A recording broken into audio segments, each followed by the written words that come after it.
My name's Julia Mancuso. I'm a 4-time Olympic medalist. She's got gold, Julia Mancuso! Now, for the first time ever, I'm coming to the Winter Games as a spectator. From the mountains of Pyeongchang to the city of Seoul. This is Julia's best in snow.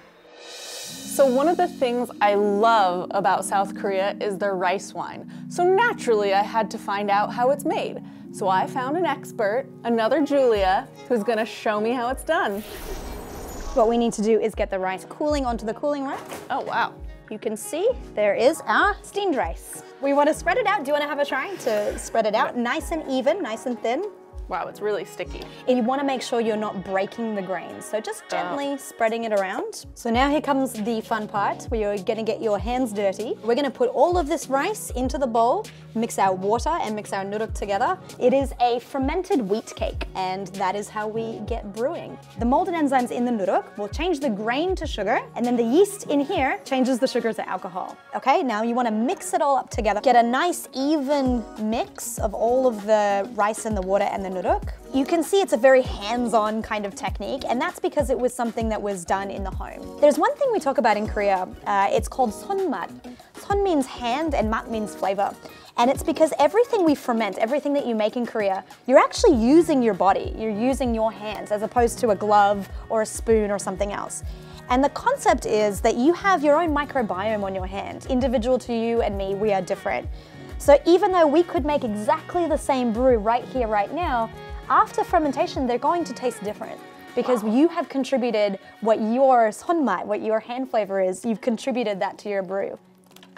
Doesn't this look amazing? Yes. This will take roughly about 2 to 3 weeks for fermentation. So we do already have one that we prepared earlier, and I'm gonna take you through how to filter it and, of course, taste it. So why don't we head off? First of all, we're gonna take the lid off, and I want you to have a little bit of a smell. Yeah, it was just, Ooh! Ooh! smells like, wait, it smells fruity almost. It is fruity, and actually that comes from the noodle. Careful with the splashes.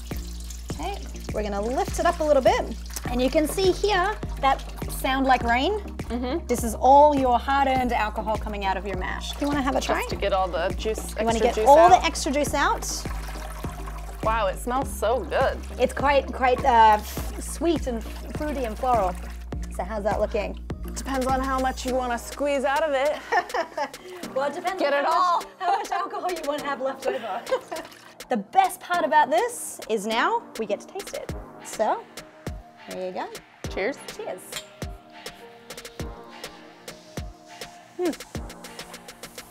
Wow, it's good. It's very sweet.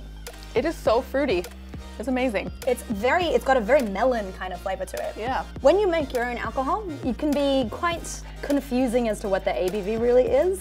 So you can be like, oh, it's super sweet, this is super delicious. And after 5 cups, you'll be reminded that it's very, very strong. So after 1 cup, be careful what we do next. Be careful what we do next. Cheers to what we'll do next.